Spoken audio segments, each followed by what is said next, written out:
প্রিয় গ্রাম পুলিশ ভাই বোনেরা, আসসালামু আলাইকুম। আশা করি আল্লাহর অশেষ রহমতে আপনারা সকলেই ভালো আছেন।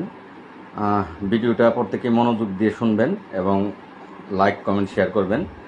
আসলে জীবনটা অনেক কঠিন। জীবনের সাথে যুদ্ধ করেই এগিয়ে যেতে হয়। বিশেষ করে যারা দরিদ্র ফ্যামিলিতে জন্মগ্রহণ করে তাদের জীবনটা অনেক কষ্টের হয়। ছোটোবেলা থেকেই কষ্ট করেই এগিয়ে যেতে হয়। যারা সময়ের মূল্য দিতে জানে, কষ্ট করতে পারে, তারাই জীবনে এগিয়ে যায়, একটা সময় প্রতিষ্ঠিত হয়, একটা সময় সাকসেস হয় এবং সমাজে তারা কিন্তু বুক ফুলিয়ে চলতে পারে। 47,000 গ্রাম পুলিশ বাহিনীর সদস্যরা আজকে থেকে অবহেলিত না, 230 বছর যাবত অবহেলিত। এই 47,000 গ্রাম পুলিশের মধ্যে এমন কোনো নেতৃত্বের জন্ম এই পর্যন্ত হয়নি যারা নেতৃত্ব দিয়ে 47,000 গ্রাম পুলিশের যে এই যে অধিকার বঞ্চিত তাদের অধিকার ফিরিয়ে আনবে। আমাদের অধিকারগুলো 100% ন্যায্য অধিকার, এমন অধিকার আর কারণেই বাংলাদেশে কোনো চাকরিজীবী যারাই আন্দোলন করে জাতীয়করণের জন্য, বেতন স্কেলের জন্য, কারোরই এত সুন্দর ডকুমেন্টস নাই যে ডকুমেন্টসগুলো আমাদের আছে।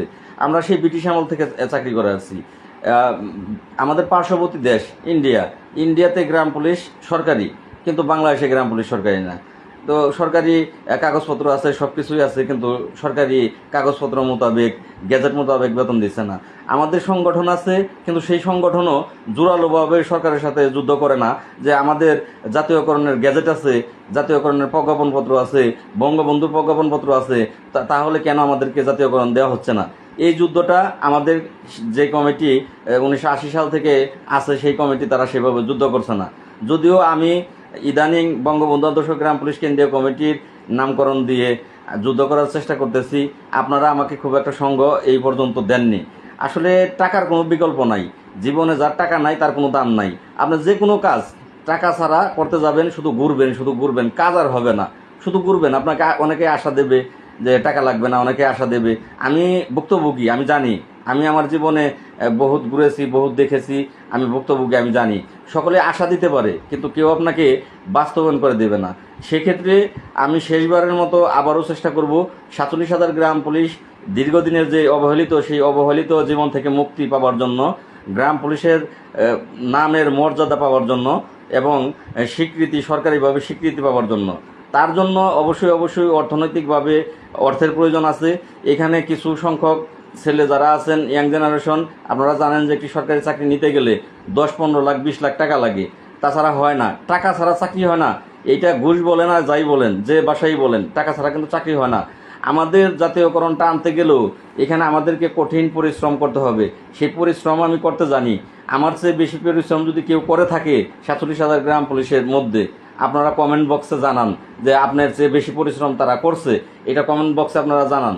তো যাই হোক, ভালো থাকবেন। যদি মনে করেন যে জাতীয়করণ প্রয়োজন, আমাদের মান মর্যাদা বৃদ্ধির প্রয়োজন, পোশাকের মর্যাদার বৃদ্ধির প্রয়োজন আছে, তাহলে অবশ্যই বঙ্গবন্ধু আদর্শ গ্রাম পুলিশ কেন্দ্রীয় কমিটিটাকে শক্তিশালী করবেন, আমার হাতটাকে শক্তিশালী করবেন।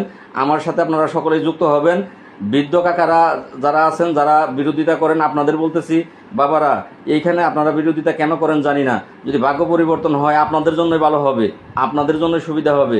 আপনারা শেষ বয়সে ভালো কিছু নিয়ে যেতে পারবেন।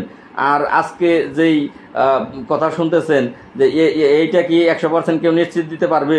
প্রত্যেক বছরেই জুন মাসে কর্মচারী ইউনিয়ন আপনাদেরকে আশা দেখায় যে সরকার ভালো কিছু করবে। জুন মাস গেলে দেখা যায় কিচ্ছু করে নাই। তো 5 বছর হয়ে গেছে, 6 বছরে চলতেছি। বেতন এই 6 বছর আগে বেতন বাড়িয়েছিল, আর কিন্তু বেতন বাড়ায়নি। এই বছরও কর্মচারী ইউনিয়ন আপনাদেরকে জানিয়েছে, তাদের অপেক্ষায় আপনারা ঘরে বসে আছেন। তারা গত মাসে জানিয়েছে, গত মাসে চিঠি হবে, হয়নি। এই মাসে আবারও বলতেছে 15 দিনের মধ্যে চিঠি হবে। এইভাবে দিনটা তারা পার করে ফেলবে, দিন শেষ হয়ে যাবে, তারপরে কোনো কিছু হবে না। আপনার আমার বাকি যারা আছে, আমরা 46,000, সবার ভাগ্য নষ্ট হয়ে যাবে। তাদের ভরসায় ঘরে বসে না থেকে আপনারা দুর্বার গতিতে এগিয়ে আসেন। কারণ বঙ্গবন্ধু আদর্শ গ্রাম পুলিশ কেন্দ্রীয় কমিটির যারা, তারা বাস্তবে বিশ্বাসী, তারা কাজে বিশ্বাসী। ঘরে বসে থেকে আশায় থাকবো যে জাতীয়করণ হয়ে যাবে, সরকার করবে, এগুলো মিথ্যা কথা। কারোর সাথেই কথা হয় নাই। কোনো নেতার সাথে কথা হয়ে থাকলে গ্যারান্টি দিয়ে বলতে বলেন তাকে যে 75% এটা সরকার করতেছে এই বছর, গ্যারান্টি দিয়ে বলতে থাকেন। যদি 75% এই বছর না করে, তখন কি করবেন আপনারা? 1 বছর আবার পিছিয়ে যেতে হবে। তো যাই হোক, সকলে আমার জন্য দোয়া করবেন, আমার সাথে থাকবেন। আমি আবারও বের হচ্ছি দুর্বার গতিতে। আপনারা আমার শক্তি, আপনারা আমার ভালোবাসা, আপনাদের ভালোবাসা নিয়ে আমি এগিয়ে যেতে চাই। জয় বাংলা, জয় বঙ্গবন্ধু, জয় হবে 47,000 গ্রাম পুলিশ বাহিনীর সদস্যদের। আসসালামু আলাইকুম ওয়া রাহমাতুল্লাহি ওয়া বারাকাতুহু।